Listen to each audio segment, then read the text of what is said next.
I'm a workaholic. I accept it. But it's only because I absolutely love what I do.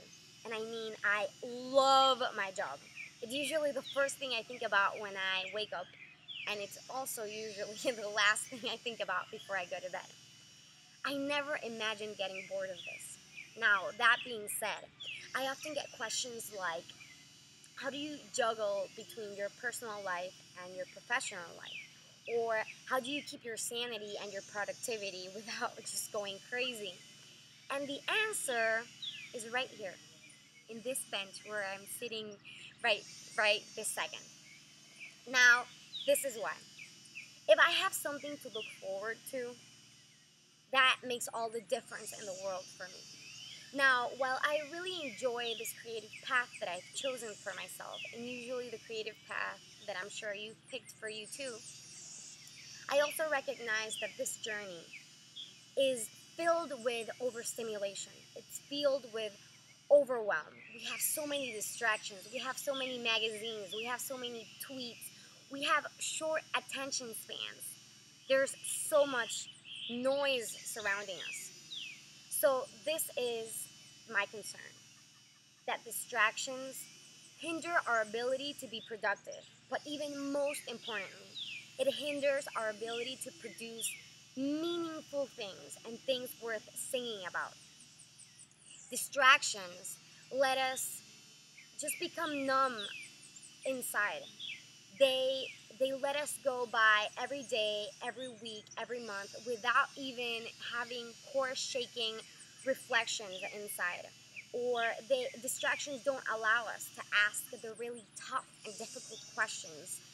It doesn't allow us to tune into our fears, to tune into our insecurities.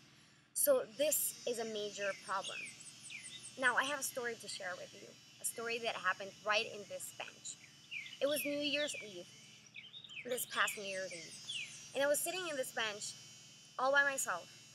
I was forced to leave my computer at home. My family and my boyfriend begged me to leave all of my supplies at home, to leave my BlackBerry in my bag, just to disconnect. And I was feeling very stressed out. I was thinking things like, what if Oprah contacts me? What if I hear back from anthropology about the submission that I turned in? What if I receive a comment in my blog and I have to respond and it's going to be urgent? Well, this was very stressful. I was going through a panic attack. Now, what happened after this?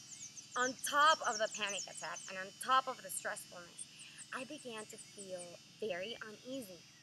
I began to ask myself questions like, are you happy? Are you doing something worthwhile? Are you doing something not only for yourself, but for others? Oh my God, I mean, like, talk about existential questions. All this stuff started happening inside of my brain, and I was like, oh my God. And then all of a sudden, to my surprise, I started getting answers to my questions. They started flowing just so easily. I started getting epiphanies. The ideas just started flowing in. The creativity was in full speed.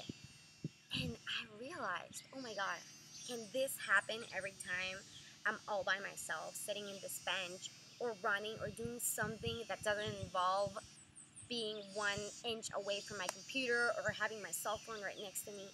So I began to appreciate this notion of decluttering the noise and stepping away from gadgets. And you know what happened? My Life is Messy planners were born in this bench, and so many other things I haven't yet shared with you because I'm still boiling them down. But it all comes down to this: when you're all by yourself, when you disconnect from everything that surrounds you, and you are forced to confront your fears, to confront your insecurities, to answer your questions, a lot of magic starts to happen. So these are the tips that I have for you this week, so you can really begin to unplug and disconnect in order to produce fabulousness surrounding you. The first thing I want to do is find your personal boundaries. Maybe you have to sleep 8 hours a day. Maybe you have to eat more wisely. Maybe you have to start working out so you feel better about yourself. Whatever you do, learn your personal boundaries so you can really take advantage of your productiveness, and you can really take care of yourself and your body and your mind and your soul. The other thing that I want you to do is to pick a day or pick a week or a weekend to really take it off, to relax. You can find a hobby, you can find a recipe that you really want to do. Find something that doesn't involve a computer, a cell phone, or any electronic gadgets. Pick something like running in the beach. Pick something like going shopping with your mom. Pick something like a date night with your boyfriend or your husband. Something that will give you some space and some distance from the everyday work and the everyday tweets. That's going to work out really well for you. And the last thing I want you to do is to concentrate on your attitude.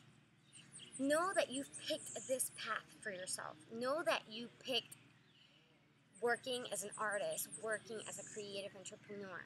Instead of feeling victimized about all the overwhelming things that are going around you, know that you've chosen this path for yourself. So instead of being like, oh my God, I have so many emails, this job is so difficult, I have no one to help me with, start to have a more cheerful and optimistic attitude. Know that this is the best thing for you, and know that you're probably not going to have a normal lifestyle, normal as like the traditional way of looking at normal. You're not going to have an 8 to 5 job. Your job is going to be different from everyone else's, and understand that by having that shift in attitude and understanding that you're different, that you're unique, that you're special, and that you love what you do, you're going to understand that your schedule is going to look probably different than the schedules of everyone else. So change your attitude into a more optimistic one that helps you cope with your lifestyle. Now, your homework for this week is to declutter, to unplug, to turn off to be able to turn in. Now, leave me comments to let me know what you do to disconnect, what you do to take a breather, to relax. What's your bench? What's the moment where you're alone and you produce your best ideas? Share all of that below, and I can't wait to see them and answer any questions that you have. Till next Friday video. Bye-bye.